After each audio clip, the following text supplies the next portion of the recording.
चलो देखो, income from salary, sir कोई भी पर्सन जहां पर एम्प्लॉयर और एम्प्लॉय का रिलेशन होता है, तो वहां पर जो एम्प्लॉयर एम्प्लॉय को पे करता है, वो इनकम सर सैलरी में टैक्सेबल होती है। Sir principal agent, independent professionals या पेपर सेटलर या इन्विजिलेटर, ये लोग सैलरी में नहीं आते हैं, ठीक है। इवन पार्टनरशिप फर्म में जो पार्टनर्स को सैलरी मिलती है, वो भी सैलरी हेड में नहीं आते, पीजीईपी में जाते हैं, ठीक। Salary receive by MPs MLAs not covered, यहाँ पर नहीं आते सर, ठीक। फिर जो जज वगैरह को सैलरी मिलती है, वो सैलरी हेड में ही टैक्सेबल होती है। ये बड़ी सिंपल सिंपल सी बातें थी सर। रिटेनरशिप फीस, हम किसी को रिटेन करते हैं सर, एडवोकेट वगैरह को, तो वो जो रिटेनरशिप फीस होती है, वो सैलरी हेड में टैक्सेबल नहीं होती है सर, ठीक है। पे एंड अलाउंसेस है, जो चीफ मिनिस्टर को मिलते हैं, वो सैलरी हेड में टैक्सेबल होते हैं। अब चालू करते हैं proper salary. Section 15 charging section है, जो बोलता है सर सैलरी ड्यू या रिसिप्ट दोनों बेसिस पे टैक्सेबल है सर, दोनों में विचएवर इज अर्लियर बेसिस पे टैक्सेबल है। बट सर अगर एडवांस बेसिस में सैलरी टैक्सेबल हो चुकी है, तो वापस ड्यू बेसिस में टैक्सेबल नहीं होगी सर, ठीक है। इसके बाद सर सैलरी इंक्लूड्स में बहुत सारी चीजें थी, बट मेरे को जो लगता है एग्जाम के लिए आपको ध्यान रखना चाहिए, वो ये याद रखना चाहिए। अग्निवीर कॉर्पस फंड, अगर एम्प्लॉयर ने एम्प्लॉय के अग्निवीर अकाउंट में पैसे डाले हैं, तो उसको पहले सैलरी में इंक्लूड करना, उसके बाद डिडक्शन लेना एटीसीसीएच में, ठीक है। डायरेक्टली एटीसीसीएच में जाके डिडक्शन मत लेना। और क्वेश्चन जब करेंगे, तो क्वेश्चन करने से पहले ना मैं आपको 115 बीएससी के सैलरी के पूरे ट्रीटमेंट लिखवा दूंगा, ताकि दिक्कत ना हो, ठीक। उसके बाद सैलरी में फिक्स पे भी होता है, ग्रेडेड पे स्केल भी होता है। फिक्स पे स्केल तो बहुत सिंपल है, जहां पर मैं किसी को ये बोल दूं भाई तेरी सैलरी 20,000 पर मंथ है, ये फिक्स है।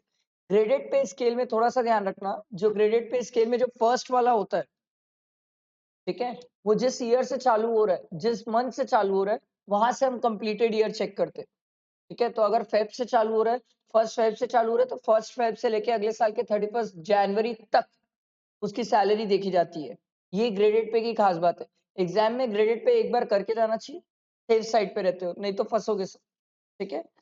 उसके बाद लोन अगेंस्ट सैलरी जो होता है, वो अलग से टैक्सेबल नहीं होता है, बट अगर एडवांस मिल रहा है सर सैलरी के अगेंस्ट, तो वो टैक्सेबल है सर, ठीक। उसके बाद फॉरगोइंग ऑफ सैलरी, कोई पर्सन अपनी सैलरी फॉरगोइंग छोड़ रहा है, तो वो टैक्सेबल है। बट गवर्नमेंट को अगर आप सरेंडर करते हो सैलरी, तो वो टैक्सेबल नहीं होती है। एन्यूटी के साथ सिंपल है सर। एन्यूटी आपको किससे मिल रही है? लमसम पैसा एक बार में किससे मिल रहा है सर? अगर प्रेजेंट एम्प्लॉयर है तो सैलरी में, पास्ट एम्प्लॉयर है प्रॉफिट इन लिeu ऑफ सैलरी, किसी और पर्सन से मिल रहा है तो फिर चेक करते हैं सर, फिर वो आईयूएस वगैरह में चल जाता है सर, ठीक। सैलरी फ्रॉम यूएनओ एग्जेम्प्ट होता है। स्टैंडर्ड डिडक्शन ये इंपॉर्टेंट है सर, क्योंकि 115 बीएससी के हिसाब से इसी में चेंज आया है। अपन एक साथ 115 बीएससी का पूरा जब क्वेश्चंस करना चालू करेंगे ना, तब लिख लेंगे फटाफट फटाफट, पूरा वहीं पर लिखेंगे एक साथ। स्टैंडर्ड डिडक्शन एकदम सिंपल है सर। नॉर्मल प्रोविजन 50,000, सर अगर आप 115 बीएससी ले रहे हो तो 75,000, बस एकदम टू द पॉइंट चीजें याद रखा करो सर। अब आखिरी दिन इतना टाइम नहीं होता कि हम पूरा चीजें डिटेल में चलें। अगला एंटरटेनमेंट अलाउंस, सिर्फ गवर्नमेंट एम्प्लॉय को मिलता है सर, 5,000 मैक्सिमम है, क्योंकि 20% of basic salary, actual amount received और 5,000 तीनों में विचएवर इज लोअर है, तो मैक्सिमम 5,000 पर मंथ, इससे ज्यादा नहीं हो सकता सर। एम्प्लॉयमेंट टैक्स को लेके बहुत सारे स्टूडेंट को डाउट। एम्प्लॉयमेंट टैक्स, हाँ सॉरी 5,000 पर ईयर, ठीक।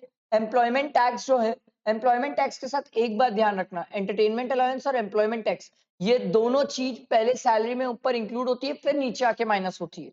जनरली हम उसको ऊपर इंक्लूड करना भूल जाते हैं। तो अगर कोई आदमी गवर्नमेंट में काम नहीं कर रहा है, प्राइवेट में काम कर रहा है और उससे एंटरटेनमेंट अलाउंस मिला है, तो ऊपर इंक्लूड होगा, नीचे माइनस नहीं होगा, ठीक है। और अगर गवर्नमेंट एम्प्लॉय है तो ऊपर इंक्लूड भी होगा और नीचे माइनस भी होगा, ठीक। उसके बाद हमने बोला था sir employment tax 2500 per annum, employer जो पे करता है वो ऊपर इंक्लूड, नीचे माइनस, एम्प्लॉय जो पे करता है वो सीधा नीचे माइनस, ऊपर इंक्लूड अलग से नहीं करना एम्प्लॉय का, ठीक है। ये ध्यान रखना, ये गलतियां होती है सर। उसके बाद taxability of allowances, HRA. HRA simple है, एकदम सिंपल है सर। अगर 115 बीएससी है तो एचआरए मिलता ही नहीं है, एग्जेम्प्ट ही नहीं होता। एग्जेम्प्ट नहीं होता मतलब जितना एचआरए मिला पूरा का पूरा टैक्सेबल है, ऐसे याद रखना, जितना मिला पूरा का पूरा टैक्सेबल है।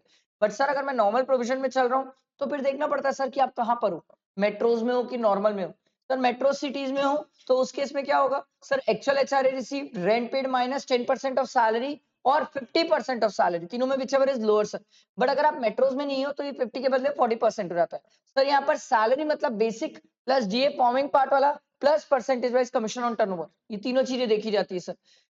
सर अगर आप खुद के घर में रह रहे हो या ऐसे घर में रह रहे हो जहां आपको रेंट पे नहीं करना पड़ता, तो एचआरए की एग्जेम्पशन नहीं मिलती। एग्जेम्पशन नहीं मिलती इसका मतलब ये नहीं कि सर जितना एचआरए मिला वो टैक्सेबल नहीं होगा। अबे जितना मिला पूरा टैक्सेबल हो जाएगा अगर एग्जेम्पशन नहीं मिली तो, ध्यान रखना। फुल्ली टैक्सेबल अलाउंसेस की लिस्ट होती थी सर, इसमें मेरे हिसाब से तो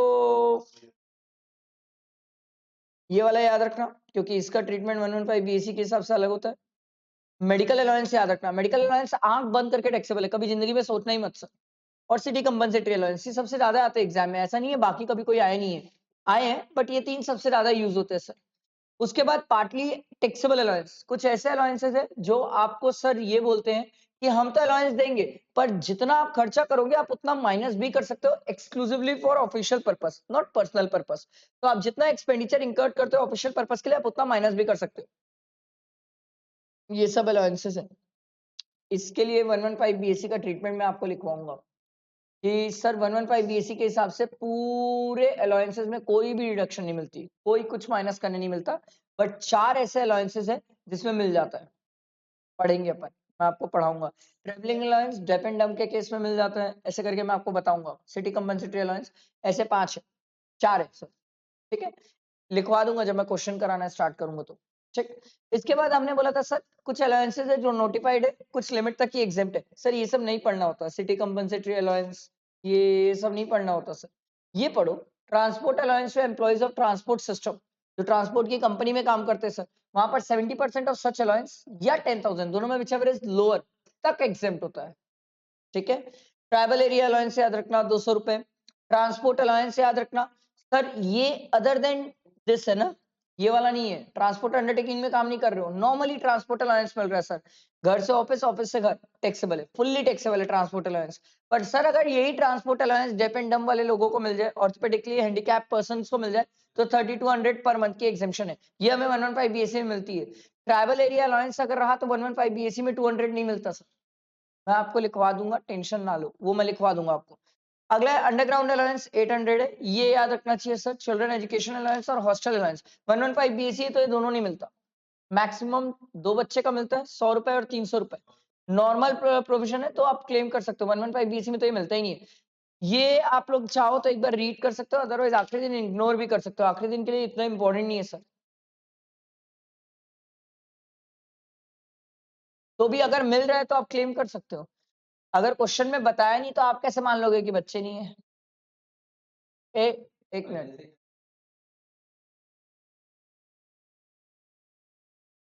उससे फर्क थोड़ी पड़ेगा, अपन तो लेंगे ना आराम से। हाँ हाँ हाँ, आराम से क्लेम कर सकते हैं इसको। हाँ, एक एक एक जब एक ही बच्चा है आपके पास तो एक का ही क्लेम कर पाओगे। फुल्ली एग्जाम्प्ट अलाउंस, कुछ अलाउंसेस है जो पूरे एग्जाम्प्ट होते हैं सर। हमने बोला था ऐसा कोई भी पर्सन जिसको गवर्नमेंट इंडिया से बाहर एम्प्लॉयमेंट पर्पस के लिए भेजती है, उसके जो अलाउंसेस होते हैं वो एग्जाम्प्ट होते हैं, उसकी सिर्फ सैलरी टैक्सेबल होती है सर। हाई कोर्ट जज है या यूएनओ के एम्प्लॉई है, सुप्रीम कोर्ट और हाई कोर्ट के सर समचुरी अलाउंसेस है, ये सब एग्जाम्प्ट होते हैं सर। इसके बाद हमने बोला था पर्क्विजिट। पर्क्विजिट बड़ा सिंपल था सर, हमने बोला सर पर्क्विजिट के साथ कहानी ये है कि ये सिर्फ स्पेसिफाइड एम्प्लॉय के हाथ में टैक्सेबल है, कुछ ऐसे पर्क्विजिट है सर। स्पेसिफाइड एम्प्लॉय कौन है सर?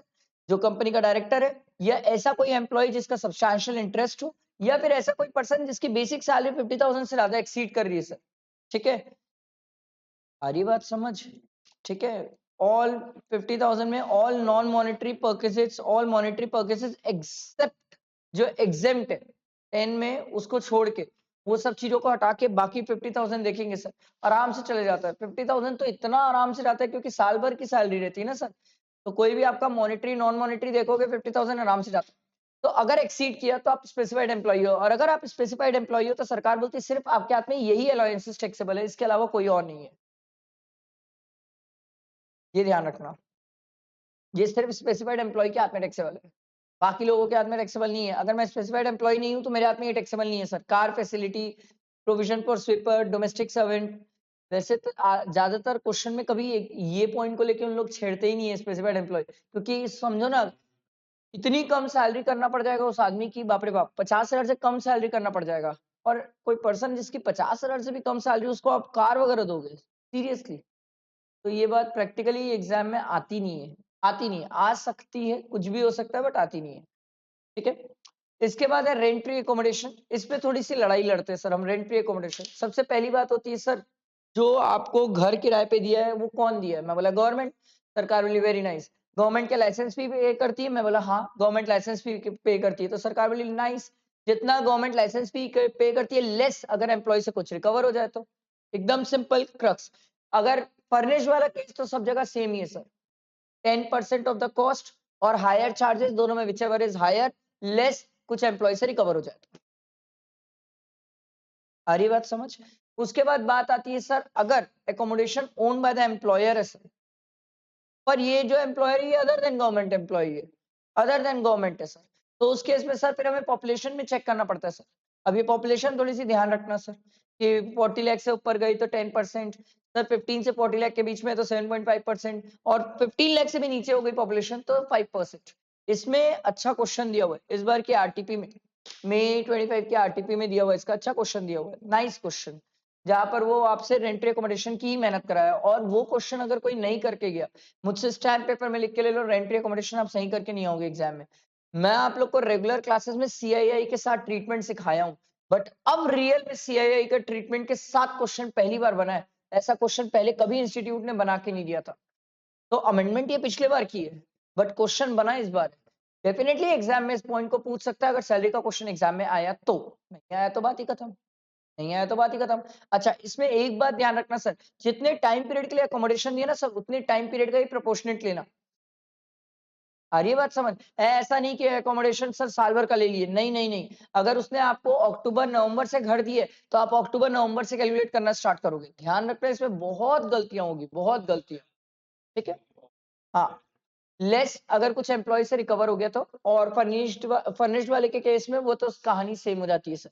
उसके बाद ये भी इंपॉर्टेंट है सर। अभी तो ये सब इंपॉर्टेंट है, सब इंपॉर्टेंट है सर। टेकन ऑन रेंट और लीज, जहां पर एम्प्लॉयर खुद किराए पे ले रहा है घर, तो सिंपल बोलते हैं सर, जितना एक्चुअल हायर चार्जेस एम्प्लॉयर पे करता है लेस, सॉरी, या फिर 10% ऑफ सैलरी, दोनों में विच एवर इज लोअर जो आता है उसमें लेस कर लेंगे हम एम्प्लॉय से कुछ रिकवर हुआ तो। ध्यान रखना इस चीज का।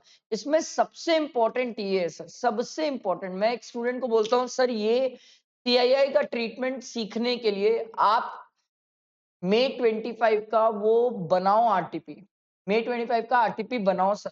बेहतरीन क्वेश्चन है, बेहतरीन क्वेश्चन। आरटीपी है कि एमटीपी, दोनों में से एक है सर। एमटीपी है शायद, या एमटीपी होगी, देख लेना, बहुत जबरदस्त। आप सीआईआई का परफेक्ट ट्रीटमेंट सीख जाओगे सर।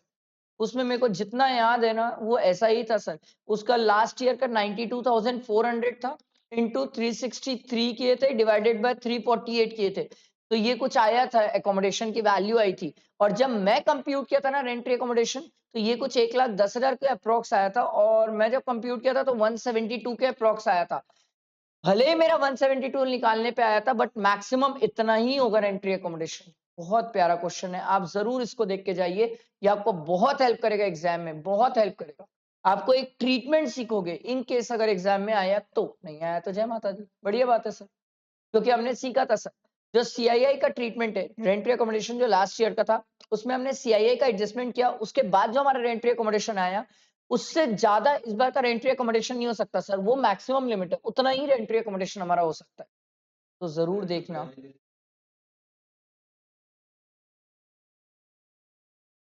नहीं नहीं नहीं नहीं नहीं, जितना दिया रहेगा उतने को ही सीआईआई कर लेंगे अपन। पर अगले अगले साल देखना, अगले साल का देखना पड़ेगा कि कितने साल कितने महीने के लिए दिया है। अगर अगला वाला पूरा साल भर के लिए दिया ना, तो पिछला वाला भी तेरे को पूरा साल भर के हिसाब से करना पड़ेगा। हाँ, अगला है होटल का केस। होटल अनफर्निश्ड होता ही नहीं है सर, होता ही नहीं है। तो lower of actual higher charges, जितना आप होटल का पे करते हो, 24% ऑफ सैलरी लेस कुछ एम्प्लॉय से रिकवर हो जाए। मैं हमेशा एक बात बोलता हूँ कि सर यहाँ पर सैलरी में बहुत सारी चीजें आती है, basic plus DA forming part plus bonus plus commission plus all taxable allowances plus monetary benefit, सब आता है, बहुत सारी चीजें आती है यहाँ सैलरी में। इसीलिए रेंटरी अकोमोडेशन हमेशा आखिरी में निकालना चाहिए। अभी जो मैंने आपको आरटीपी एमटीपी का क्वेश्चन बोला ना, उसमें भी अगर आप रेंटरी अकोमोडेशन शुरू में निकाल दिए तो गलत हो जाए, क्योंकि नीचे एक अलाउंस दिया हुआ है जो टैक्सेबल है, वो गलती होती है। आपसे नहीं किसी से भी होती है। इसीलिए बोलते हैं कि रेंट अकोमोडेशन हमेशा आखिरी में कंप्यूट करो, लास्ट में कंप्यूट करोगे ना कभी नहीं फंसोगे, शुरू में कंप्यूट करने जाओगे तो फंस जाओगे सर। आ रही है बात समझ? बेटर दिमाग में। फिर सैलरी में कुछ चीजें नहीं इंक्लूड होती है, ये आप एक बार रीड कर सकते हैं। फिर हमने बोला था सर अगर होटल अकोमोडेशन दी गई है 15 डेज से कम दी गई है तो वैल्यू नील है सर, वैल्यू ऑफ परक्विजिट नील हो जाएगा सर। एकोमोडेशन मेरे को ये भी इंपॉर्टेंट लगता है क्योंकि अभी एग्जाम में अभी तक आया नहीं है। एकोमोडेशन ऑफ टेम्परेरी नेचर और रिमोट एरिया, तो सर अगर वहां का एरिया जो है टेम्परेरी स्ट्रक्चर और प्लिंथ एरिया 1000 स्क्वायर फीट से ज्यादा नहीं है सर, 8 किलोमीटर से ज्यादा दूर है सर, रिमोट एरिया में रहते हैं sir. Remote area means with in the local limits of, या फिर distance measured aerially 30 kilometre, population जिसकी 1 लाख और मोर है, तो उस केस में रिमोट एरिया में वो कवर हो जाता है और उस केस में एग्जेम्पशन है सर। ध्यान रखना टेम्परेरी नेचर और रिमोट एरिया आ सकता है एग्जाम में, आपको ये ध्यान होना चाहिए, लिमिट याद होना चाहिए 1000 स्क्वायर फीट की, क्योंकि एग्जाम में 1000 को 1200 कर देगा। 1200 किया तो सर आप हट जाओगे सर उस जगह से, टेम्परेरी नेचर ये रिमोट एरिया से हट जाओगे सर, तो उस केस में टैक्सेबिलिटी आ जाएगी, एग्जेम्पशन से हट जाओगे आप। थोड़ा ध्यान रखना इसको, पिछली बार का अमेंडमेंट है, पूछा नहीं है सर। ठीक है, उसके बाद डबल एकोमोडेशन, सर कोई पर्सन है रेंट्री एकोमोडेशन एक से ज्यादा जगह ओन कर रहा है, तो सरकार बोलती है फर्स्ट 90 डेज का कोई दिक्कत नहीं है, हम दोनों जगह का एकोमोडेशन की वैल्यू निकालेंगे, दोनों में विच एवर इज लोअर ले लेंगे। पर सर अगर 90 डेज से ज्यादा रहा तो दोनों जगह का एग्रीगेट कर लेंगे सर। समझ आया? उसके बाद अगर गवर्नमेंट ने किसी को डेप्यूटेशन के लिए भेजा है तो सिंपल है, हम ये मान के कैलकुलेट करेंगे कि वो एकोमोडेशन गवर्नमेंट का ये एम्प्लॉयर का है और उस बेसिस में पॉपुलेशन के बेसिस में कैलकुलेट कर लिया जाएगा। फिर कुछ ऐसे परक्विजिट है जो सिर्फ स्पेसिफाइड एम्प्लॉय के हाथ में ही टैक्सेबल है। ठीक है, तो सबसे पहला था इसमें मोटर कार। मोटर कार को लेकर सबसे पहली कहानी होती है सर, क्या वो प्राइवेट पर्पस है कि पार्टली ऑफिशियल और पार्टली पर्सनल पर्पस है। अभी जो आरटीपी में क्वेश्चन है वो इसको लेके प्राइवेट पर्पस। ठीक है, ज्यादातर एग्जाम में ऑफिशियल और पार्टली पर्सनल पर्पस आता है, ज्यादातर ये आता है सर, बट ये भी आ सकता है। तो अब पहले कार में सबसे पहले एग्जाम में ये चेक किया करो सर कार किसकी है और खर्चा कौन कर रहा है। कार अगर एम्प्लॉयर की है, खर्चा अगर एम्प्लॉयर कर रहा है या रीइंबर्स कर रहा है, खर्चा एम्प्लॉयर कर रहा है या रीइंबर्स कर रहा है, तो उस केस में सिंपल है, अगर प्राइवेट पर्पस है तो एम्प्लॉयर कितना खर्चा कर रहा है प्लस ड्राइवर की salary, chauffeur salary, plus 10% of the cost of car, मतलब जितनी भी कॉस्ट रहेगी उसकी लेस, अगर कुछ एम्प्लॉय से रिकवर हो जाए तो। और अगर सीसी की बात आ जाए सर, जहां पर पर्सनल और प्राइवेट दोनों पर्पस आ जाए, तो फिर सीसी चेक करेंगे, 1.6 से ऊपर गया तो 1800, आंख बंद करके चल रहे हो 2400, 1.6 से ऊपर गया तो मैं चेक कर रहा था, मदहोशी में चल रहे हो क्या? नहीं, मैं ज्यादा वाला बोला था, मैं ज्यादा बोला। ये आधे लोग नींद में हो, नींद में नहीं रहना है भाई। सर अगर 1.6 से ऊपर गया मदहोशी में सिर्फ मत सुनो, ठीक है? पढ़े, बहुत बड़ा है सर, सैलरी खत्म नहीं होगा। 1.6 से अगर ऊपर गया तो सर 2400 प्लस शॉपर्स का, अगर प्रोवाइड किया गया होगा तो, नहीं प्रोवाइड किया होगा तो नहीं। सर अगर 1.6 से कम है तो उस केस में कितना, 1800 प्लस 900 अगर ड्राइवर प्रोवाइडेड है। याद रखें यहाँ पर लेस नहीं करते जो एम्प्लॉय से रिकवर हुआ है, ध्यान रखना, नहीं तो गड़बड़ हो जाएगा सर। ठीक, सरकार एम्प्लॉयर की है, खर्चा इस बार एम्प्लॉय कर रहा है, सरकार बोली नाइस, तो उस केस में 10%, अगर प्राइवेट पर्पस है तो 10% of the cost of car, और अगर पार्टली प्राइवेट और पार्टली ऑफिशियल है तो सरकार बोली उस केस में 600 प्लस 900, 900 प्लस 900। आ रही बात समझ, 600 प्लस 900, 900 प्लस 900। ठीक, इसमें नोट 1 और 4 का रिलेवेंस है। अगर नोट 1 बोलता है सर ऑफिशियल पर्पस के लिए तो फुल्ली एग्जेम्प्ट है, नोट 4 बोलता है सर कोई भी डिडक्शन क्लेम नहीं करोगे अगर एम्प्लॉय से कुछ रिकवर हुआ तो, क्योंकि एम्प्लॉय खुद ही खर्चा कर रहा है और कितना माइनस करोगे। ठीक है, अगला सर यहाँ पर कार एम्प्लॉय की है सर और खर्चा एम्प्लॉयर कर रहा है सर, तो पहले तो आएगा सबसे पहले sir private purpose. Private purpose में कितना सर, सिंपल है, जितना एम्प्लॉयर खर्चा कर रहा है, जितना भी एम्प्लॉयर खर्चा कर रहा है लेस कुछ अगर एम्प्लॉय से रिकवर हो गया तो। सर अगर पार्टली प्राइवेट और पार्टली ऑफिशियल पर्पस है तो सिंपल, जितना एम्प्लॉयर ने खर्चा किया लेस, लेस उस बेसिस में होगा सर कि आपकी गाड़ी की सीसी कितनी है, उस पर डिपेंड करेगा कितना माइनस होगा सर। ठीक,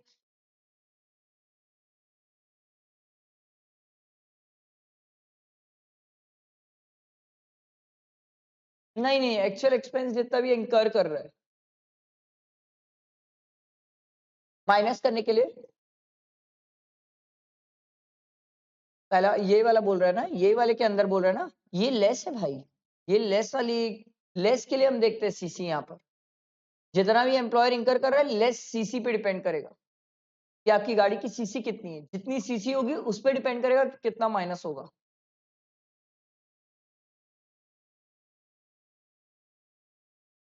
वहां पर सीसी देख के हम डिसाइड करते हैं कि कितना टैक्सेबल होगा। हाँ, आगे मैं उसके बाद सर थर्ड पॉइंट ये बोलता है कि अगर आपने इससे ज्यादा अमाउंट क्लेम करना है डिडक्शन, तो आपको प्रूव करना पड़ेगा कि आपका इससे ज्यादा खर्चा हुआ है। अगर आप प्रूव कर सकते हो तो आप ज्यादा भी क्लेम कर सकते हो। इसके बाद हमने बोला था सर मोटर कार नहीं है सर, उसके अलावा दूसरी चीजें खर्चा कौन बियर कर रहा है? एम्प्लॉयर, एम्प्लॉयर खर्चा बियर कर रहा है। ये प्राइवेट पर्पस है तो जितना भी एक्चुअल एक्सपेंडिचर इंकर्ड लेस अगर कुछ एम्प्लॉय से रिकवर हो जाए तो, और पार्टली प्राइवेट और पार्टली ऑफिशियल है तो जितना भी एम्प्लॉयर खर्चा बियर कर रहा है लेस 900 रुपए, सीधा 900 रुपए पर मंथ। याद रखना सर। अगर सर दो या दो से ज्यादा कार है तो एक कार को आप प्राइवेट पर्पस मानोगे और एक को पार्टली प्राइवेट और पार्टली ऑफिशियल पर्पस मानोगे। आ रही बात समझ?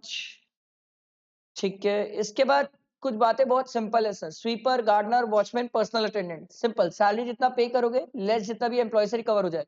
Gas, electricity, water facility employer का खुद का है तो जितना मैन्युफैक्चरिंग कॉस्ट है या फिर number of unit consume less अगर कुछ एम्प्लॉय से रिकवर भी हो जाए सर।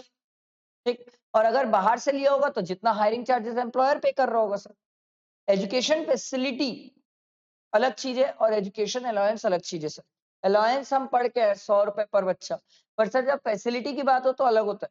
फैसिलिटी में सर पहले तो ये चेक करो सर, एम्प्लॉयर इंकर कर रहा है कॉस्ट ऑफ एक्सपेंडिचर एजुकेशन का तो जितना एम्प्लॉयर इंकर कर रहा है खर्चा, और या फिर सर एजुकेशन इंस्टीट्यूशन खुद के एम्प्लॉयर की है या free of cost educational facility provide कर रहा है तो सरकार बोली हम 1000 तक रहा तो एग्जाम करेंगे, 1000 से ऊपर गया तो पूरा टैक्सेबल होगा, फुली टैक्सेबल। यहाँ बच्चों की लिमिट नहीं है सर, जितने ही बच्चे रह सकते। अरे बात समझ बेटा दिमाग में, 1000 तक एग्जेम्प्ट है। अगर मान लो ये 1200 रहा तो पूरा 1200 टैक्सेबल हो जाएगा। ठीक है, ध्यान रखना 1000 तक एग्जेम्प्ट है, 1000 से ऊपर गया तो फुली टैक्सेबल। ठीक है, इसमें गड़बड़ होती है, बहुत गड़बड़ होती है। उसके बाद है transport facility to employees of transport undertaking, ये फैसिलिटी है। अगर अलाउंस होता तो 3200 पर मंथ मिल जाता, ये फैसिलिटी है तो टैक्सेबल है सर। बट ये अप्लाई नहीं होता एयरलाइन और रेलवे वालों पे। एयरलाइन और रेलवे वालों को अगर ट्रांसपोर्ट फैसिलिटी प्रोवाइड की गई तो एग्जेम्प्ट है, वो टैक्सेबल नहीं होगी, ध्यान रखना। ईसॉप इसके केस में जो सबसे इंपॉर्टेंट होता है वो ये होता है फेयर मार्केट वैल्यू। ईसॉप की वैल्यू निकालना कोई बड़ी बात थोड़ी है sir. Fair market value on the date of exercising the option less जितना भी एम्प्लॉय से रिकवर हो गया टैक्सेबल अमाउंट आ जाती है सर। ईसॉप की टैक्सेबिलिटी डिफर हो जाएगी अगर स्टार्टअप का केस है सर। स्टार्टअप का केस है तो वो डिफर भी हो जाती है। मैक्सिमम कितना डिफर हो सकती है सर? 5 साल, क्योंकि 48 मंथ्स लिखा हुआ है from the end of the relevant assessment year. या तो फिर आपने सर ईसॉप को बेच दिया या तो सर एम्प्लॉयमेंट छोड़ के भाग गए सर, तीनों डेट में विचेवर इज अर्लियर ईसॉप की टैक्सेबिलिटी आ जाएगी सर। बट मैक्सिमम 5 ईयर्स होगा, उसके बाद तो वो टैक्सेबल हो गई ईसॉप। सबसे इंपॉर्टेंट इसमें होता है फेयर मार्केट वैल्यू निकालना। फेयर मार्केट वैल्यू जो हमें देखना पड़ता है वो डिसाइड करना पड़ता है सर, क्या आप एक ही रिकॉग्नाइज्ड स्टॉक एक्सचेंज में लिस्टेड हो तो ओपनिंग और क्लोजिंग प्राइस का एवरेज एक से ज्यादा में हो या एक ही में हो बट उस दिन ट्रेड नहीं हो रहा है सर तो फिर क्लोजिंग प्राइस ले लेंगे। एक से ज्यादा में हो तो सर जहां की वॉल्यूम ज्यादा होगी वहां का एवरेज ले लेंगे। सर एक से ज्यादा में हो वहां पर उस दिन ट्रेडिंग नहीं हो रही है तो सर प्रीवियस डे का क्लोजिंग प्राइस ले लेंगे सर। ये ध्यान रखना, ये अच्छे से ध्यान रखना। नहीं नहीं नहीं, 5 साल डिफर मतलब 5 साल ईसॉप टैक्सेबल नहीं है, 5 साल बाद टैक्सेबल होगा। उसके बाद मेडिकल फैसिलिटी एकदम क्रिस्टल क्लियर। मेडिकल अगर अलाउंस मिला आंख बंद करके टैक्सेबल, सोचना ही मत। मेडिकल फैसिलिटी है तो कुछ चीजें सोचना सर। सर कहाँ पर ट्रीटमेंट हो रहा है? एम्प्लॉयर के हॉस्पिटल में तो एम्प्लॉय और उसकी फैमिली एग्जेम्प्ट। सर अगर गवर्नमेंट हॉस्पिटल है एम्प्लॉय और उसकी फैमिली एग्जेम्प्ट। उसके बाद सर प्रिस्क्राइब डिजीजेस है, ठीक है, इसमें आपको मैं बताया था ट्यूबरक्लोसिस, मलेरिया, ये सब एग्जेम्प्ट है। ठीक है, कोविड-19 का ट्रीटमेंट है sir by the employer exempt है। ठीक है, health insurance premium paid by the employer या रीइंबर्स्ड बाय द एम्प्लॉयर दोनों ही एग्जेम्प्ट है। हेल्थ इंश्योरेंस किसका? एम्प्लॉय का। लाइफ इंश्योरेंस प्रीमियम अगर एम्प्लॉयर पे करता है एम्प्लॉय का तो वो टैक्सेबल होता है, याद रखना। लाइफ इंश्योरेंस मैंने कभी एग्जाम नहीं बोला, हेल्थ इंश्योरेंस मैंने एग्जाम बोला है, ध्यान रखना, कभी एग्जाम में आ जाता है सर। लाइफ इंश्योरेंस टैक्सेबल है, हेल्थ इंश्योरेंस तो एग्जाम है,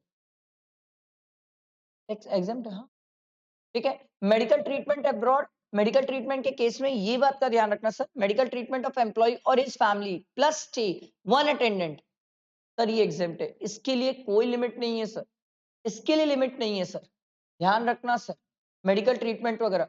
बट ये जो लिमिट हम देखते हैं सर 2 लाख रुपीज की, ये कॉस्ट ऑफ ट्रेवल वगैरह के लिए लिमिट है सर, जहां पर आपकी ग्रॉस टोटल इनकम 2 लाख से एक्सीड नहीं करना चाहिए सर। सारी बात समझ, अगर 2 लाख से एक्सीड कर गया तो ये कॉस्ट ऑफ ट्रेवल वगैरह के खर्चे नहीं मिलेंगे सर आपको। सारी बात समझ, ये चीज का ध्यान रखना सर, ये चीज का ध्यान रखना। पर एक बात ये ध्यान रखना कि सर मेडिकल ट्रीटमेंट वगैरह के खर्चे जो हैं, जितना आरबीआई लिमिट प्रेस्क्राइब करी उससे ज्यादा तो हो ही नहीं सकता। आरबीआई की जो लिमिट है वो मैक्सिमम लिमिट है, उससे ऊपर तो जा ही नहीं सकते सर। फैमिली में कौन कौन आएगा? स्पाउस, चिल्ड्रन, ब्रदर सिस्टर, ये ब्रदर सिस्टर पेरेंट्स होली और मेनली डिपेंडेंट होना चाहिए सर, ध्यान रखना। डिपेंडेंट है तो ठीक है, नहीं है तो वो फैमिली का पार्ट नहीं है सर। अगला है फ्रिंग बेनिफिट, इंटरेस्ट ऑन लोन, ये बड़ा प्यारा पॉइंट है सर, इसी पॉइंट पे एमटीपी पे क्वेश्चन है सर, ये पूरी इंटरेस्ट निकालने में मेहनत करवाया सर। मंथली आउटस्टैंडिंग बैलेंस होता है सर, तो हर मंथ के बेसिस में हमें क्या करना पड़ता है? इंटरेस्ट निकालना पड़ता है, क्योंकि हर मंथली आउटस्टैंडिंग बैलेंस अगर चेंज हुआ तो हर मंथ के बेसिस में निकालना पड़ेगा। जो भी एसबीआई का रेट रहेगा लेस अगर कुछ एम्प्लॉय से रिकवर हो गया तो। वो क्वेश्चन में यही पूरी मेहनत कराया सर, एमटीपी में बहुत गजब मेहनत कराया सर, ठीक है। इसके बाद है ट्रेवलिंग, टूरिंग या एकोमोडेशन एक्सपेंसेस है सर, ये सब अगर हॉलिडे वगैरह के लिए, तो मैंने आपको बताया था ऑफिशियल पर्पस से तो एग्जेम्प्ट है। अगर आप ऑफिशियल पर्पस को एक्सटेंड कर देते हो सर वेकेशंस पे, तो जितना एक्सटेंड किया उसके लिए जो खर्चा है वो टैक्सेबल है। आ रही है बात समझ? उसके बाद फ्री फूड और नॉन अल्कोहलिक बेवरेजेस, ये भी इंपॉर्टेंट है क्योंकि इसका 115 बीएससी में ट्रीटमेंट है सर, ये नहीं मिलता है, 50 रुपए पर मील नहीं मिलता है अगर आप 115 बीएससी ले लो तो। अपन लिखेंगे साथ में, एक साथ सब लिख लेंगे सर, ठीक है। तो सर सिंपल सी बात है, फ्री फूड और नॉन अल्कोहलिक बेवरेजेस है, नॉर्मल स्कीम में चल रहे हो तो 50 रुपए पर मील तक एग्जेम्प्ट है, बट याद रखना ड्यूरिंग वर्किंग आवर्स है ना, ठीक है। टी स्नैक्स वैसे भी एग्जेम्प्ट है, उसकी बात ही नहीं है सर। रिमोट एरिया में रहा फ्री फूड और नॉन अल्कोहलिक बेवरेजेस तो वो टैक्सेबल ही नहीं होता सर, ठीक है। गिफ्ट्स वगैरह के केस में एकदम सिंपल, ये याद रखना सर, 5000 तक का गिफ्ट है तो एग्जेम्प्ट है, 5000 से ऊपर हो गया तो उस केस में फुल्ली टैक्सेबल है सर, फुल्ली टैक्सेबल। ऐसा मत करना कि बैलेंस टैक्सेबल है, फुल्ली टैक्सेबल, हमारी इंस्टीट्यूट यही करती है सर। अच्छा एक बात का ध्यान रखना सर, एम्प्लॉयर एम्प्लॉय के रिलेशन में गिफ्ट रहा तो वो सैलरी में ही जाएगा सर, आईयूएस में मत ले जाना कि सर गिफ्ट देखे आईयूएस लेके चले गए, ना ना, एम्प्लॉयर एम्प्लॉय का रिलेशन है तो यहीं पर गिफ्ट का ट्रीटमेंट होगा। क्रेडिट कार्ड, डेबिट कार्ड अगर एम्प्लॉयर एम्प्लॉय को प्रोवाइड कर रहा है तो सिंपल है सर, टैक्सेबल है, लेस अगर कुछ एम्प्लॉय से रिकवर हो गया तो। अगर ऑफिशियल पर्पस के लिए credit card, debit card, add on cards तो एग्जेम्प्ट है। क्लब फैसिलिटीज वगैरह प्रोवाइड की जा रही है तो कॉर्पोरेट मेंबरशिप एग्जेम्प्ट है, ऑफिशियल पर्पस रहा तो एग्जेम्प्ट है, सभी एम्प्लॉय को प्रोवाइड किया गया तो एग्जेम्प्ट है। बट सर अगर रिकरिंग नेचर की फीस है तो टैक्सेबल है, सब एम्प्लॉयज को नहीं दिया, पर्टिकुलरली डायरेक्टर्स को दिया तो टैक्सेबल है, लेस अगर कुछ एम्प्लॉय से रिकवर हो जाए तो। सर अगर एम्प्लॉयर एम्प्लॉय को कोई एसेट्स यूज करने दे रहा है, यूज करने दे रहा है तो 10%, जितनी भी एसेट की कॉस्ट है उसका 10% टैक्सेबल होगा, और अगर एम्प्लॉयर ने खुद हायर पे लिया होगा तो हायर चार्जेस, लेस कुछ अगर एम्प्लॉय से रिकवर हो जाए। इसमें लैपटॉप और कंप्यूटर को बाहर रखना, लैपटॉप और कंप्यूटर एग्जेम्प्ट है सर। बट सर अगर एम्प्लॉयर एम्प्लॉय को ट्रांसफर कर रहा है सर, ट्रांसफर कर रहा है तो ट्रांसफर करते टाइम हमें देखना पड़ेगा कौन सी एसेट है। अगर कंप्यूटर है तो जितना भी एक्चुअल कॉस्ट है लेस डेप्रिसिएशन, कितना? 50%। सर मोटर कार है तो 20%, और एनी अदर एसेट है तो 10% एसएलएम होगा सर, लेस कुछ भी एम्प्लॉय से रिकवर हो जाए। पर सर इसमें जब हम डेप्रिसिएशन निकालते हैं तो हमेशा याद रखना कंप्लीटेड ईयर के बेसिस में निकालते हैं, हमें फाइनेंशियल ईयर के बेसिस में डेप्रिसिएशन नहीं निकालना होता, ये ध्यान रखना सर इसमें, ठीक है। इसके बाद हम और आगे बढ़े थे, अदर एमिनिटीज बेनिफिट्स जो भी मिलेगा टैक्सेबल है। टेलीफोन और मोबाइल चार्जेस छोड़ देना सर, ये ध्यान रखना, नहीं तो कई बार इसको भी हम टैक्सेबल कर देते हैं। टेलीफोन और मोबाइल चार्जेस एग्जेम्प्ट है। परक्विजिट व्हिच आर एग्जेम्प्ट, इसमें ये वाला इंपॉर्टेंट है, ये इंपॉर्टेंट है, ये सब आपको याद नहीं आएंगे एग्जाम में।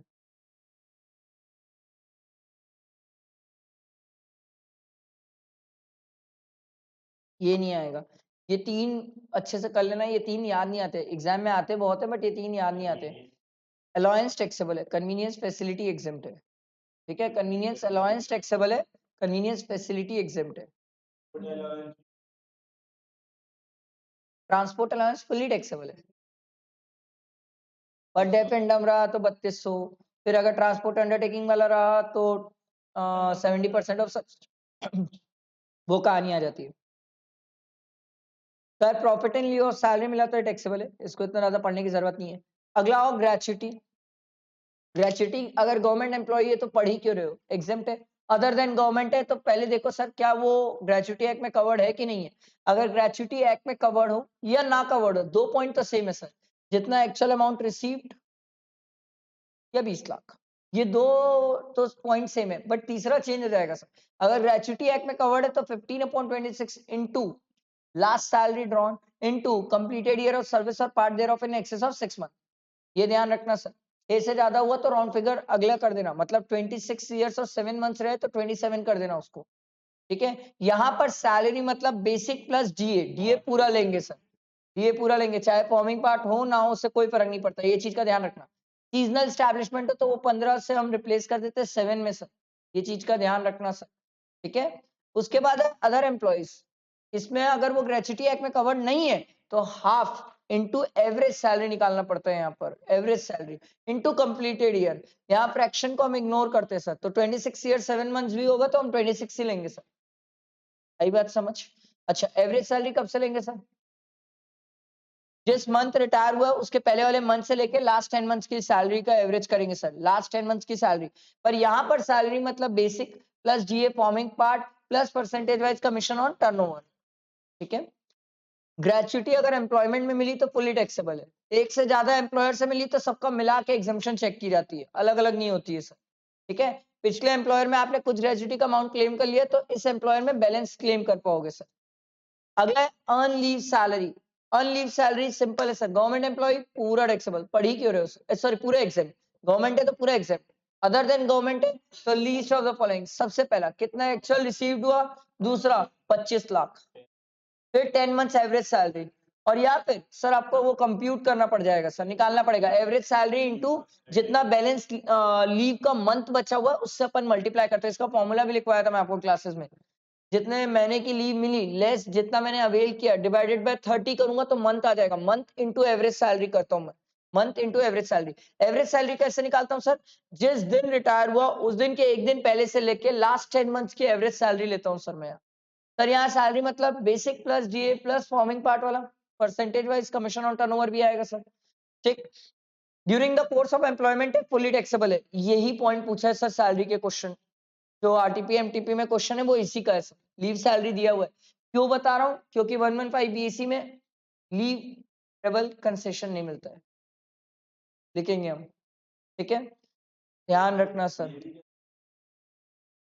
Fully taxable in the course of employment है तो फुली टैक्सेबल, ये भी याद रखना sir. Leave salary to widow legal heir या family member of the associate during employment not taxable, ठीक है, ये थोड़ा ध्यान रखना। अगला है computed pension, very very simple sir, government है तो पढ़ ही क्यों रहे हो, अदर देन गवर्नमेंट है तो पहले आप ये बताओ क्या आपको ग्रेचुटी मिलती है, मैं बोला हाँ मिलती है, सरकार बोली उस केस में हम 1/3 ही एग्जाम करेंगे, और अगर ग्रेचुटी नहीं मिलती है तो 1/2 एग्जाम हो जाएगा। मैं बोला कंप्यूटेड पेंशन कैसे निकालूंगा, बोले जितनी भी पेंशन मिली है डिवाइडेड बाय कंप्यूटेड का परसेंट इनटू 100 कर लेना, ये आपकी कंप्यूटेड पेंशन आ जाएगी सर। उसका 1/3 और 1/2 डिफाइन करेगा कि कितना एग्जाम होगा कितना टैक्सेबल होगा सर, ये ध्यान रखना सर, ठीक है।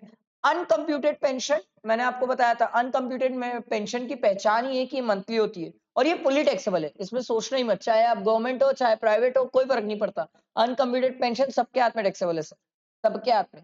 फैमिली पेंशन जो है वो यहाँ नहीं आती है सर, आईयूएस में पढ़ते हैं, याद है ना, फैमिली पेंशन आईयूएस में पढ़ते हैं, 1/3 वाली कहानी। हाँ 115 बीएससी में 25,000 हो गया, ठीक है, हाँ तो पढ़ना तू भी पढ़।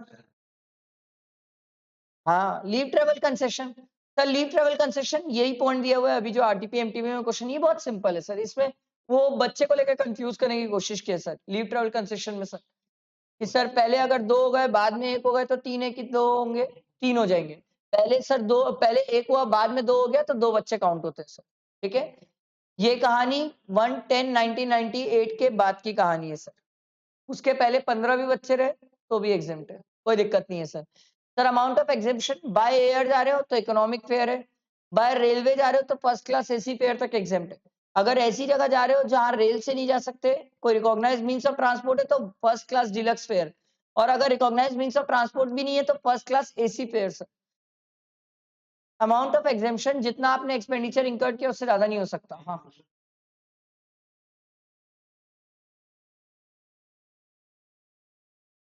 किसमें? हाँ वो उसके लिए होगा, ट्रांसपोर्ट फैसिलिटी होगी, और वो भी ट्रांसपोर्ट पर्सन जो हाँ उसमें होगा। सर हर 4 साल के ब्लॉक में आप 2 जर्नी क्लेम कर सकते हो सर। वेरी सिंपल, आप मैक्सिमम एक ही जर्नी को कैरी फॉरवर्ड कर पाओगे। ऐसा नहीं है कि आपने 4 साल में दोनों को क्लेम नहीं किया तो दोनों कैरी फॉरवर्ड होंगे, नहीं, एक ही कैरी फॉरवर्ड होगा। अगला है retrenchment compensation. Sir least of the following is exempt. सबसे पहले एक्चुअल अमाउंट कितना रिसीव हुए, दूसरा 5 लाख, तीसरा 15/26 into average salary of last 3 months and into completed year of service और part thereof in excess of 6 month. ये लोगे sir, तीनों में which average lower. Sir voluntary separation या वॉलंटरी रिटायरमेंट सर, ये भी इंपॉर्टेंट होता है sir. Least of the following exempt होता है, एक्चुअल अमाउंट रिसीव्ड और 5 लाख, दोनों में विच एवरेज लोअर एग्जेम्प्ट होता है। प्रोवाइडेड, ये इस पे डिपेंड करता है सर कि आपको जो कंपनसेशन है ये दोनों पॉइंट से ज्यादा नहीं होना चाहिए सर। दोनों पॉइंट मतलब 3 month into salary last drawn into completed year of service, और salary last drawn into balance month, balance जो आपका बचा हुआ है सर काम करने का। ठीक है, यहाँ पर सैलरी मतलब basic plus DA plus forming part वाला plus percentage wise commission on turnover लेंगे सर। आ रही बात समझ? इसके बाद गाइडलाइन फॉर क्लेमिंग एग्जेम्पशन ये आप पढ़ सकते हो, एक बार रीड कर सकते हो कि सर स्कीम उसके ऊपर अप्लाई होती है जो 10 साल से ज्यादा काम कर लिया या जिसकी एज 40 ईयर से ज्यादा है। ठीक है, ये एक बार रीड कर सकते हो, और ये पॉइंट थोड़ा ध्यान रख लेना सर कि सर कोई पर्सन दोनों एक साथ क्लेम नहीं कर सकता, रिलीफ अंडर 89 और वॉलंटरी रिटायरमेंट ये दोनों एक साथ नहीं मिलता है सर, और ये जिंदगी में एक ही बार मिलता है वॉलंटरी रिटायरमेंट, बार बार क्लेम नहीं करते हो सर। इसके बाद प्रोविडेंट फंड, ये तो भयानक इंपॉर्टेंट है, इसकी तो कोई माई बाप नहीं है, ये इतना इंपॉर्टेंट होता है प्रोविडेंट फंड। सर स्टैट्यूटरी है तो लड़ाई नहीं होती, पूरी लड़ाई रिकॉग्नाइज में होती है। स्टैट्यूटरी प्रोविडेंट फंड तो डैम इजी है सर, अगर एम्प्लॉयर कंट्रीब्यूट करता है तो एग्जेम्प्ट, एम्प्लॉय कंट्रीब्यूट करता है वो टैक्सेबल होता है, बट आप एटीसी में जाके उसकी डिडक्शन ले लेते हो मैक्सिमम 1,50,000। सर कल के दिन अगर लमसम पैसा मिल रहा है तो एग्जेम्प्ट है, इंटरेस्ट भी मिल रहा है तो एग्जेम्प्ट है। ये स्टैट्यूटरी की कहानी है। बट अगर रिकॉग्नाइज प्रोविडेंट फंड की कहानी हो तो थोड़ी सी लड़ाई हो जाती है सर, कि एम्प्लॉयर जो कंट्रीब्यूट कर रहा है वो मैक्सिमम 12% तक ही अलाउड है। वो 12% आपका 7,50,000 से ज्यादा नहीं होना चाहिए। अगर 11% भी है और अगर वो 8 लाख है तो 50,000 टैक्सेबल है सर। ये एम्प्लॉयर के केस में थोड़ी सी लड़ाई है जो आपको ध्यान रखनी होती है सर, ये आपको ध्यान रखना पड़ता है कि ये 7,50,000 से ज्यादा नहीं जा सकता। चाहे प्रोविडेंट फंड हो, चाहे एनपीएस हो, चाहे सुपर एन्वेशन फंड हो, तीनों मिला के 7,50,000 से ज्यादा एम्प्लॉयर का नहीं जा सकता। एम्प्लॉय तो कर सकता है, एम्प्लॉयर का कॉन्ट्रीब्यूशन से ज्यादा नहीं जा सकता।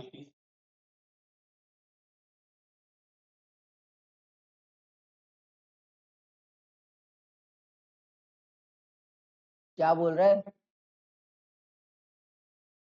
हाँ हाँ हाँ, वहां के लिए नहीं देखेंगे बट सैलरी के लिए हमें देखना पड़ जाता है। नहीं, हम लोग बात सैलरी की कर रहे हैं, तू बात डिडक्शन की करेगा तो हम दोनों नहीं देखे तेरे को। स्टिल बात तो सैलरी की हो रही है ना, तू डिडक्शन में लेके कुदा दिया। अब भाई बेचारा उधर सोच रहा है तो पढ़ाई क्या, ठीक है। ठीक है, एम्प्लॉयर, एम्प्लॉयर का तो समझ गए। अब बात एम्प्लॉयर में एक बात, एक सर सैलरी मतलब क्या होता है, basic plus DA forming part plus percentage wise commission on turnover, ये सिंपल है सर, ये ध्यान रखना। बट वेरी वेरी इंपॉर्टेंट 12% याद रखना। एम्प्लॉय का जो कंट्रीब्यूशन है वो टैक्सेबल होता है, बट आप उसकी डिडक्शन ले लेते हो एटीसी में जाके, ये क्रिस्टल क्लियर होता है। इंटरेस्ट 9.5% ही एग्जेम्प्ट होता है सर, 9.5% मैक्सिमम है। बट इसमें भी कहानी आती है ना सर, नोट 2 और नोट 6 बीच में आ जाता है, और नोट 2 बोलता है सर एम्प्लॉयर ने जो कंट्रीब्यूट किया है, सिर्फ एम्प्लॉयर के कंट्रीब्यूशन से एनुअल एक्रीशन जितना हुआ है, उस फंड से जितना बेनिफिट मिला है, वो बेनिफिट टैक्सेबल होता है, इसको टीपी बोलते हैं। TP is equal to PC upon 2 into R plus TP one plus PC one into R. इसका क्वेश्चन भी है सर। पीसी याद है एक्सेस अमाउंट होता था जो आपने 7,50,000 से ज्यादा कंट्रीब्यूट कर दिया, ठीक है। आर तो आपको निकालना पड़ता था, आर होता था सर इंटरेस्ट अपॉन एफएवीजी। एफएवीजी क्या होता था सर? जितना भी ओपनिंग फंड है क्लोजिंग फंड है उसका सर अपन वो लेते थे एवरेज। ये अपन बहुत अच्छे से रेगुलर क्लासेस में निकालना सीखे थे सर, बहुत सिंपल तरीके से। मैंने आपको बोला था कि इतना तामझाम की जरूरत ही नहीं है, बहुत तामझाम करके कंफ्यूज करता है। अपन सिंपल तरीके से लिखे थे और सिंपल तरीके से सॉल्व किए थे सर, ठीक है। और नोट 6 भी है sir. Note 6 is damn important, dam important sir, ठीक है। नोट 6 ये बोलता है सर कि एम्प्लॉय जो कंट्रीब्यूट किया उस पे जो इंटरेस्ट है ये कितना टैक्सेबल और कितना एग्जेम्प्ट, इस पे डिपेंड करेगा सर कि एम्प्लॉय का कंट्रीब्यूशन कितना है। सर अगर एम्प्लॉयर एम्प्लॉय दोनों कंट्रीब्यूट कर रहे हैं तो एम्प्लॉय कितना कंट्रीब्यूट कर सकता है? मैक्सिमम 2,50,000। उससे ज्यादा कंट्रीब्यूट किया होगा एम्प्लॉय तो उसमें अगर जो इंटरेस्ट मिला होगा वो टैक्सेबल है। और एम्प्लॉयर अगर मान लो एम्प्लॉय सिर्फ अकेले कंट्रीब्यूट कर रहा है, जहां पर एम्प्लॉयर कंट्रीब्यूट नहीं कर रहे, तो ये 2,50,000 की लिमिट कितनी हो जाती है? 5 लाख। मतलब एग्जाम में ध्यान रखना, अगर एम्प्लॉयर एम्प्लॉय दोनों कंट्रीब्यूट कर रहे हैं, एम्प्लॉय ने 3 लाख रुपीस कंट्रीब्यूट कर दिया है, तो सर 2 लाख तक 2,50,000 तक जितना भी इंटरेस्ट मिलेगा एग्जेम्प्ट है। बैलेंस जो 50,000 में इंटरेस्ट मिलेगा वो टैक्सेबल होगा। ये थोड़ा ध्यान रखना इसको। बहुत अच्छा पॉइंट है, इंस्टीट्यूट ने अभी तक पूछा नहीं है, पूछ सकती है एमसीक्यू में, तो डेफिनेटली पूछ सकती है, क्योंकि एक बार जो एमटीपी में आया था वो एमसीक्यू में ही आया था। उसके बाद कहानी और आगे बढ़ती है सर, लमसम पैसा। अब lump sum normally sir statutory provident fund, recognised provident fund exempt होता है, बट कुछ केसेस में टैक्सेबल भी होता है सर। इसमें नोट 3 पिक्चर में आता है, और नोट 3 ये बोलता है सर लमसम हम तभी एग्जाम करेंगे जब कोई पर्सन कंटिन्यूअसली 5 साल से ज्यादा सर्विस दिया हो, सर टर्मिनली इल होने के कारण एम्प्लॉयमेंट छोड़ना पड़ा हो, सर उसका धंधा ही बंद हो गया हो, उसने अपना रिकॉग्नाइज्ड प्रोविडेंट फंड दूसरी जगह ट्रांसफर करा दिया हो, ठीक है, तो या फिर पेंशन स्कीम में पैसा रखा हो, तो सरकार बोली उस केस में लमसम पैसा एग्जेम्प्ट हो जाता है। आई बात समझ? ध्यान रखिएगा सर। 5 साल में पिछले एम्प्लॉयर का भी टाइम पीरियड काउंट होता है सर, उसको भी इंक्लूड करते हैं सर। अनरिकॉग्नाइज्ड प्रोविडेंट फंड जब एम्प्लॉयर कंट्रीब्यूट करता है तब टैक्सेबल नहीं होता है। एम्प्लॉय का तो पहले ही टैक्सेबल है सर, पहले ही टैक्सेबल है, सोच कह रहे हो। डिडक्शन इसकी मिलती नहीं है सर। इंटरेस्ट जब मिलता है तब टैक्सेबल नहीं होता, बट जब लमसम मिलता है तो अरे बाप रे बाप, एम्प्लॉयर का जो कंट्रीब्यूशन है और उसका जो इंटरेस्ट मिलता है वो सैलरी में टैक्सेबल, एम्प्लॉय का जो कंट्रीब्यूशन होता है वो भी टैक्सेबल है और उसका इंटरेस्ट होता है वो भी टैक्सेबल है। एम्प्लॉय एम्प्लॉय का जो खुद का कंट्रीब्यूशन है वो ऑलरेडी आप टैक्स लगा चुके हो। एम्प्लॉय के कंट्रीब्यूशन में जो इंटरेस्ट मिलता है वो यहाँ टैक्सेबल नहीं होता है सर, वो आईयूएस में जाता है सर। आ रही बात समझ? थोड़ा ध्यान रखना है इसको, इंपॉर्टेंट है। अप्रूव सुपर एनुएशन फंड मेरे हिसाब से तो ये बहुत इजी रहता है सर। एम्प्लॉयर जितना कंट्रीब्यूट करता है वो मैक्सिमम 1,50,000 तक एग्जेम्प्ट है, उससे ऊपर गया तो टैक्सेबल। एम्प्लॉय जितना कंट्रीब्यूट करता है उसके आप डिडक्शन ले लेते हो एटीसी में, इंटरेस्ट जो भी मिलता है वो एग्जेम्प्ट होता है, बाकी तो इंटरेस्ट निकालने का तरीका होता है सर, ठीक है। इसको रीड कर सकते हो आप, इसको एक बार जस्ट रीड कर लेना। फिर रिलीफ हम निकालना सीखे थे, याद है सर? एरियर्स ऑफ सैलरी के केस में रिलीफ होती है सर।